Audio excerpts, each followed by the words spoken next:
Tahu nggak sih kalau logo PS1 itu nggak ada angka satunya dan ternyata PS3 itu punya dua logo? Yuk tonton video ini sampai habis karena kali ini saya akan membahas evolusi dan cerita menarik di balik semua logo konsol Sony PlayStation dari PS1 sampai PS5. Bersama saya Gangsar, let's go!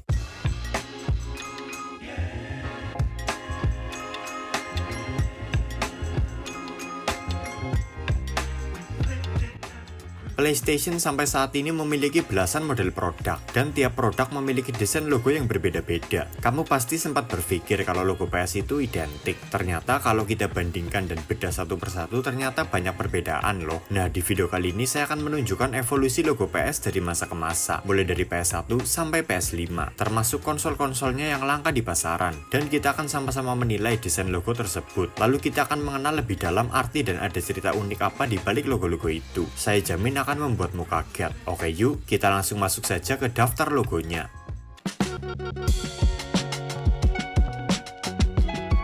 Pertama kita bahas PS1. Sebenarnya nama asli PS1 itu bukanlah PS1, tapi PlayStation saja, atau PlayStation Original. Ya, bener. Istilah PS1 baru muncul setelah PS2 rilis. Makanya di bodi PS1 Original atau yang fat, sama sekali tidak ditemukan angka 1. Ya karena memang nama resmi produk itu adalah PlayStation saja. PS1 memiliki logo berbentuk huruf P dan S yang digabung, atau istilah grafiknya di-intersect, melambangkan kesatuan konvergensi dalam permainan. Lalu Sony mewarnai logo tersebut dengan warna-warna cerah seperti merah, kuning, hijau, dan biru untuk mengartikan aksesibilitas dan kesenangan. Logo juga menciptakan ilusi optik seolah-olah kedua huruf tersebut mengambang di angkasa yang mengisyaratkan grafis 3D. Sementara di bagian bawahnya ada tulisan PlayStation berwarna hitam yang merupakan gabungan dari kata play yang artinya bermain dan station atau stasiun atau tempat atau alat. Maka PlayStation bisa diartikan juga sebagai tempat bermain. Perancang logo ini bernama Manabu Sakamoto, seorang desainer grafis dari Jepang. Selain versi berwarna, logo PS1 ini juga punya versi hitam putihnya. Di tahun perilisannya yakni 1994 sampai awal tahun 2000, produk inovasi Sony ini membuat hype yang cukup besar di pop culture Jepang, hingga banyak yang menempel logo PS1 ini ke baju-baju gaul pada masanya. Oh ya, untuk background, seringkali desainer menggunakan warna abu-abu khas bodi PS1. Kalau menurut saya sendiri, desain logo PS1 ini sangat keren. Kesannya mencolok banget dan feel retronya dapat jika digunakan di zaman sekarang. Dan tak lupa sangat meaningful.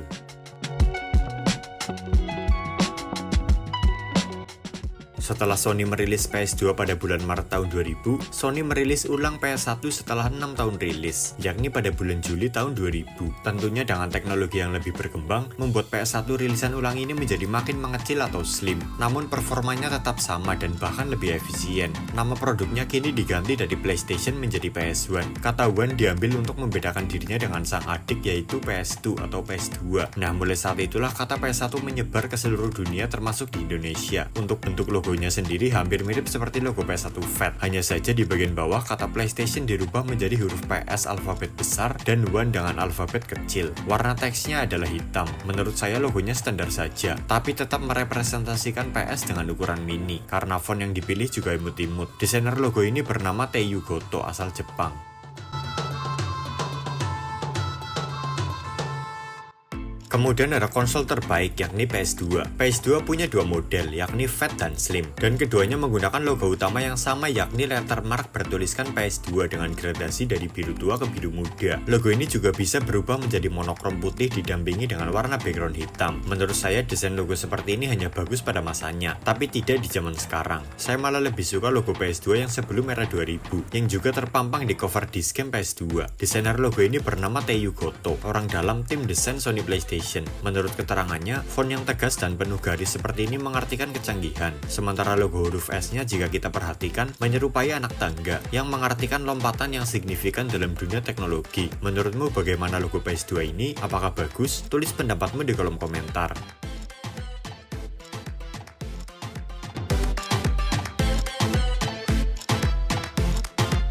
Selanjutnya ada dua konsol PlayStation yang terlupakan, yakni PSX dan Pocket Station. Banyak yang beranggapan kalau PSX itu adalah PS1 Fat, tapi ternyata itu kurang tepat. PSX itu adalah PS keluaran terbaru setelah PS2, namun jumlah unitnya terbatas, jadi sangat langka. Secara spesifikasi, sebenarnya PSX sama seperti PS2, namun ada fitur tambahan, di mana kamu bisa merekam gameplay di dalamnya untuk disimpan dalam format video. Nah, PSX ini logonya pun mirip dengan PS2, hanya saja angka 2-nya diganti menjadi huruf X. Bahkan gradasi gradasi warnanya pun hampir mirip. Menurut saya pribadi, logo PSX ini entah kenapa ketika dilihat kayak keren banget. Mungkin karena faktor huruf X-nya ya, dan kombinasi dengan warna backgroundnya juga ciamik, yakni abu-abu muda khas PS1. Desainer logo ini yaitu Teiyu Goto lagi. Huruf X diberikan karena PS ini sudah menggunakan UI X Cross Media Bar, yang merupakan UI terbaru rancangan Sony yang lebih komunikatif. Berpindah ke konsol lainnya ada PlayStation Pocket atau Pocket Station. Sebenarnya benda ini sudah dirilis sejak tahun 1999, tapi saya masukkan ke paragraf PSX ini saja karena sama-sama banyak orang yang belum tahu. Dengan benda ini kamu bisa memainkan minigame dari game utama di PS1. Jadi bukan memainkan game utamanya seperti yang bisa PS1 lakukan ya teman-teman, karena tidak akan bisa memainkan game utama di layar yang resolusinya kecil dan monokrom, tetapi hanya minigame dan aspek sampingannya saja seperti mentransfer item, menambah uang, meningkatkan poin dan pernak-pernik yang lain untuk game-game yang kompatibel. Caranya adalah dengan menghubungkannya ke slot kartu memori PS1.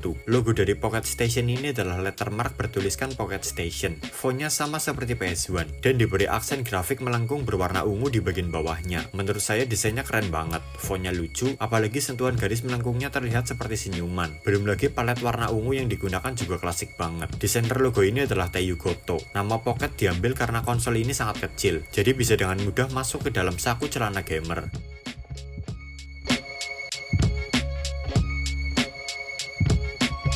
Next ada konsol portable Sony PlayStation pertama yakni PSP. PSP memiliki 4 model yakni Fat, Slim, Go, dan Street. Semua model PSP tersebut menggunakan logo yang sama, yakni logo lettermark yang hampir mirip dengan logo PS2. Hanya saja angka 2-nya diganti dengan huruf P yang sama seperti di awal. Untuk font juga sama persis dan tidak memiliki gradasi warna. Warna yang digunakan adalah putih, sementara backgroundnya hitam. Warna logo dan background PSP ini juga digunakan di cover UMD game PSP. Mungkin logo style seperti ini lagi-lagi hanya bagus pada zamannya ya, tapi menurut saya logo seperti ini di zaman sekarang sudah kelihatan norak, kesannya kaku dan terlalu tipis. Tidak ada cerita unik di balik logo PSP karena Sony hanya meneruskan style logo PS2 ke PSP. Desainer logo PSP ini bernama Masayasu Ito, orang Jepang yang juga merupakan anggota tim desain Sony PlayStation.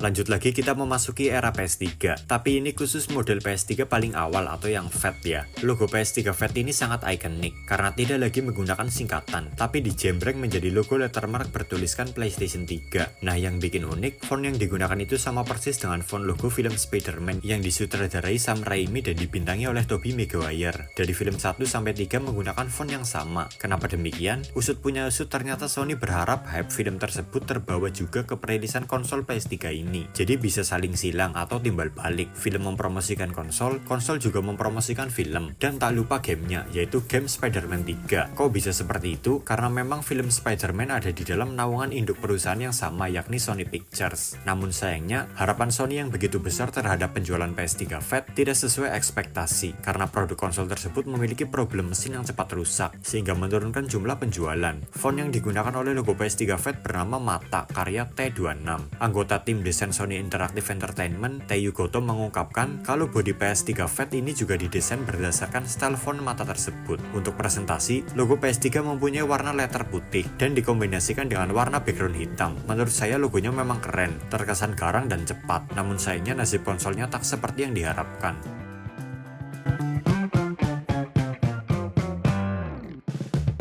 Berikutnya ada PS3 model kedua yakni Slim yang dirilis pada tahun 2009. Tidak hanya bentuk dan mesin yang diganti, di sini Sony memutuskan untuk mengganti logo PS3 yang digadang-gadang sebagai logo PS revolusioner, mengambil konsep logo lettermark yang disingkat dari PlayStation 3 menjadi PS3 saja, seperti kembali ke era logo PS2. Perbedaannya, font sekarang dibuat lebih melengkung di tiap sisinya, tidak seperti logo PS2 yang kaku. Warna backgroundnya adalah hitam, sementara letternya putih. Kedua warna ini juga dipakai di cover disc game PS3. Kalau menurut saya, untuk logo baru sudah cukup bagus. Kesannya simpel dan minimalis. Cocok juga dipasang di bodi atas PS3 Slim yang polosan. Di model PS3 penerusnya, yakni yang Super Slim, logo ini juga masih dipertahankan. Desainer logo ini bernama Teiyu Goto. Logo ini dibuat semata-mata atas perintah Sony yang menginginkan logo yang terlihat seperti logo lama di produk tersuksesnya yakni PS2, namun dengan sentuhan yang lebih kekinian.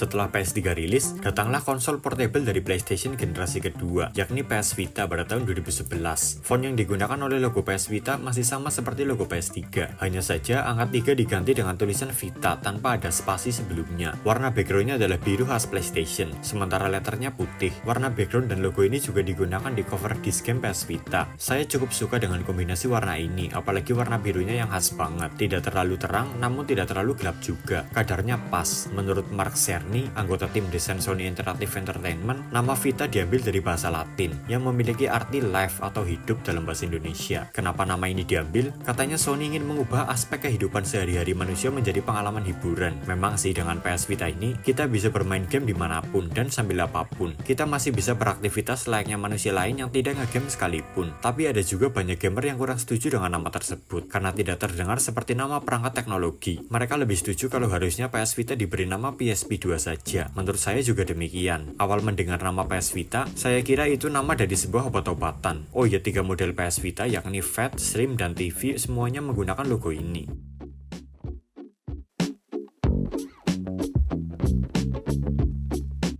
Selanjutnya ada konsol PS4. PS4 memiliki 3 model, namun hanya memiliki satu logo sejak awal perilisannya di tahun 2013. Logonya hampir mirip dengan logo PS3 Slim dan Super Slim. Hanya saja angka 3-nya dirubah menjadi angka 4 dan masih dengan font yang sama tentunya. Untuk warna, logo PS4 selalu dipresentasikan dengan warna background biru khas PlayStation, sementara letternya adalah putih. Konsep warna ini juga dipakai di cover Blu-ray disc game mereka. Oh ya, warna birunya juga sama persis dengan warna biru background logo PS Vita ya. Hal ini membuat gamer sedikit kesulitan untuk membedakan cover disc game antara PS4 dengan PS Vita. Kalau untuk teksnya sih biasa saja ya, karena inovasinya hanya sedikit. Desainer logo PS4 ini bernama Eugene Morisawa, salah satu anggota tim desain Sony Interactive Entertainment. Menurutnya, warna biru di logo PS4 ini merepresentasikan arti kepercayaan pelayanan yang diberikan Sony kepada semua gamer PlayStation. Dan arti lainnya adalah inovasi perkembangan teknologi yang signifikan dari era PS3 ke PS4.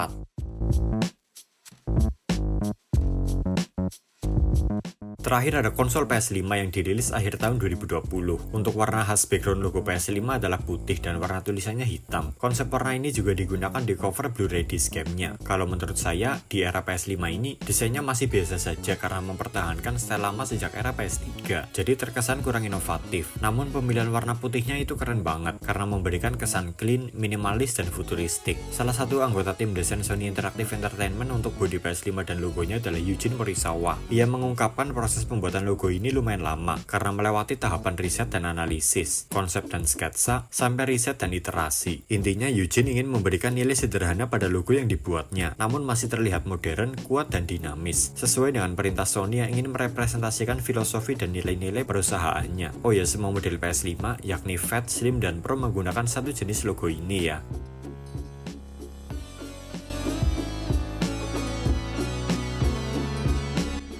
Ya, jadi seperti itulah teman-teman. Video saya kali ini mengenai evolusi dan cerita menarik di balik semua logo PlayStation dari tahun 1994 sampai 2020-an. Kalau menurut saya, era PS1 sampai PS3 adalah era eksperimen bagi Sony dalam mendesain logo, karena tidak ada yang mirip. Namun sejak era PS3 ke atas, mungkin Sony baru menyadari akan pentingnya branding bagi produknya, yaitu PlayStation. Saya tebak, di era PS6 mendatang, Sony akan mempertahankan font style khas PS3, PS4, dan PS5-nya. Hanya mungkin cuma warna backgroundnya saja yang akan dirubah. Kalau menurut saya, logo terbaik ada di logo PSX karena entah kenapa terdengar dan terlihat sangar. Kedua, mungkin Pocket Station karena imut. Kalau menurut kamu, mana logo terbaik? Tulis pendapatmu di kolom komentar ya. Terima kasih sudah menyimak video ini sampai habis. Semoga menghibur dan bermanfaat. Oh iya, tonton juga video saya lainnya, yaitu tentang tutorial caranya menghubungkan DualSense atau stick PS5 ke PC atau laptop untuk bermain game dari Steam, emulator, dan game petani, supaya kontrolermu nyaman saat digenggam, tombol empuk dan analognya luas. Like video ini jika kamu suka, komen apabila ada pertanyaan pendapat, share apabila kamu merasa video ini bermanfaat juga untuk teman-teman kamu yang lain, follow Instagram kami di @ria.gadget agar kamu bisa tahu aktivitas channel ini di belakang layar. Cek juga toko online kami di Shopee dengan nama Store Ria Gadget Merch, karena di sana saya akan menjual BD-BD second dengan harga murah. Dan jangan lupa juga untuk hit the subscribe button di bawah agar kamu tidak ketinggalan dengan video-video saya selanjutnya tentang PlayStation dan konsol-konsol lainnya yang akan saya upload minimal 2 kali dalam seminggu. See you next time dan